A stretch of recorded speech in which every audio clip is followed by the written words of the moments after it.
어머니로서 정말 가슴 아팠습니다. 얼마나 절박했으면은 면사포를 쓰고 이곳에 왔겠습니까?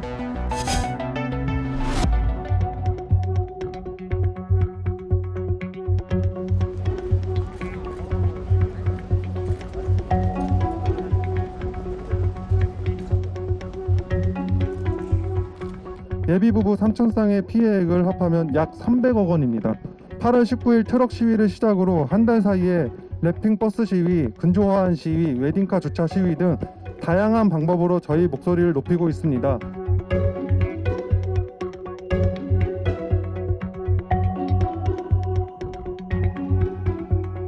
같은 장소인데도 결혼식이라는 이유만으로 다른 규제가 적용되는 현실은 이해하기 어렵습니다. 평일 노상으로 운영되는 한강 선상위의 예식장은 평일에는 인원 제한이 없고 백신 인센티브까지 부여되고 있지만 주말 내 예식장으로 운영되면 49명으로 제한되고 이런 형평성 없는 방역 지침의 피해를 예비부부들이 울며 겨자 먹기로 감수하고 있습니다.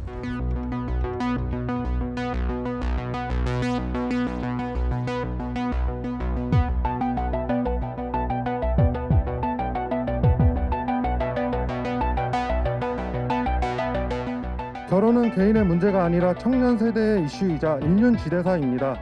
2030 청년들의 목소리에 귀 기울여 주시길 간곡히 부탁드립니다.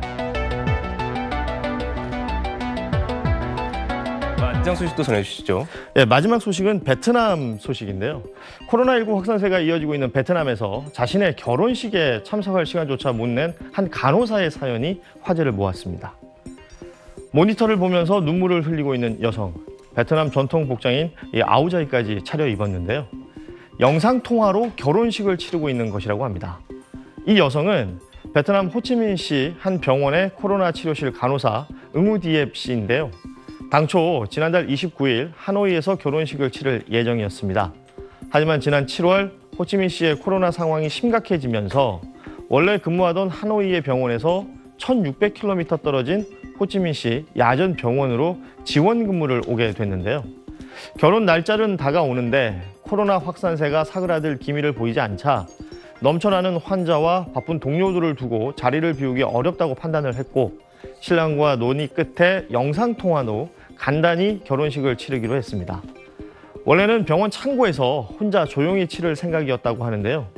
우연히 이 전화통화 내용을 듣게 된 동료들이 전통 복장을 구해오고 꽃과 케이크를 맞추는 등 결혼식을 준비해줬고 이 응우디앱 씨는 깜짝 선물에 놀라서 눈물을 쏟았다고 합니다. 이 코로나 팬데믹 겪으면서 정말 많은 사람들이 이거를 극복하기 위해 노력하고 있잖아요. 네. 저희들은 뭐 방역수도 잘 지키고 마스크도 잘 쓰는 거지만 근데 진짜 우리나라나 다른 나라나 이 의료진들의 정말 희생은 정말 가장 눈에 띄는 것 같습니다. 그렇습니다. 네, 오늘 잘 들었습니다. 고맙습니다. 네, 오늘 두 번째 소식도 전해주십시오. 네, 다음 소식입니다. 코로나19로 결혼식을 미뤄왔던 예비 부부들, 이번에는 글로벌 인플레이션 때문에 고민이 깊다고 합니다.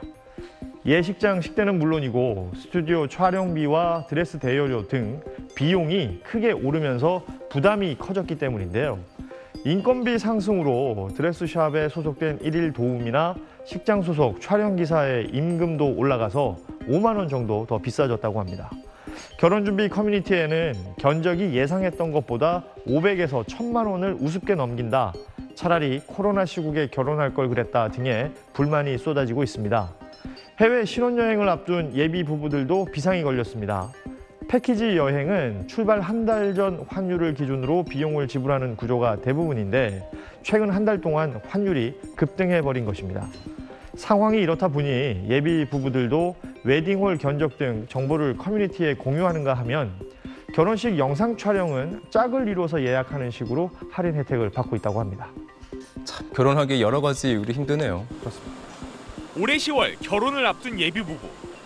서울 강남구 한 스몰 웨딩 업체와 계약했는데 지난 8일 새벽 예식장 대표 번호로 갑자기 폐업하게 됐다며 죄송하다는 문자가 왔습니다.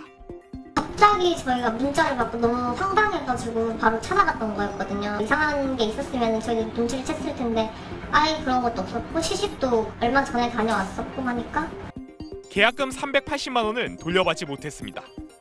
이미 건물주가 월세가 되게 연체가 돼 있는 내용이 있어서 더 이상 운영을 하지 말라는 권고를 했던 걸로 알고 있어요. 8월 5일날 집행을 당했는데 8월 3일까지 계약금을 받았대요.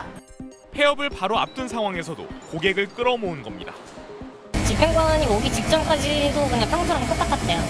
집행관 도착하기 몇 분 전에 자기 차 빼달라고, 자기 나가야 된다고. 당장 다음 주 일식인데 어떡하냐고 오시는 분도 막 있었고. 예식장 대표는 다른 사업을 한다며 지인에게 10억 원 넘게 가로챈 혐의로 지난달 말 구속까지 됐습니다. 이 케이크 업체에서는 아예 계약이 된 것도 없었다고 하더라고요. 신랑 신부의 예약금들이나 현금들이 뭐 업체 계좌로 들어간 내역은 하나도 없었고요. 계좌로 모두 다 이렇게. 현재까지 경찰에 신고된 피해는 20여 건. 예비 부부와 업체를 포함해 피해액은 약 1억 5천만 원에 달합니다. 경찰은 현재까지 들어온 신고 외에 총 50여 건에 달하는 피해가 있을 걸로 보고 수사를 이어가고 있습니다. SBS 박지현입니다. 말레이시아의 한 웨딩 업체는 지난 16일 한 결혼식 사진을 공개했습니다. 신부와 신랑은 야외 결혼식이기는 한데 그냥 야외 결혼식이 아니라 드라이브스루 결혼식을 올렸습니다. 신랑 신부가 길가에 의자를 두고 앉아 있다가 차에 탄 하객이 다가오면 가슴에 손을 얹고 서로 인사를 나누는데요. 이 모든 과정을 각자의 차 안에서 한 하객들은 차에서 내리지 않은 채 창문으로 추기함에 봉투도 넣고 신랑 신부는 포장된 음식 꾸러미를 차 안으로 건네기도 합니다. 하객들이 코로나19 바이러스에 감염될 거 우려해서 두 사람이 생각해낸 방식이라고 하는데요. 하객들 역시 좀 더 마음 편하게 축하를 전할 수 있었다고 합니다. 이를 본 국내 누리꾼들은 부부의 창의력이 폭발하셨다. 코로나가 만든 진풍경 평생 잊지 못할 결혼식이군요 등의 반응을 보였습니다.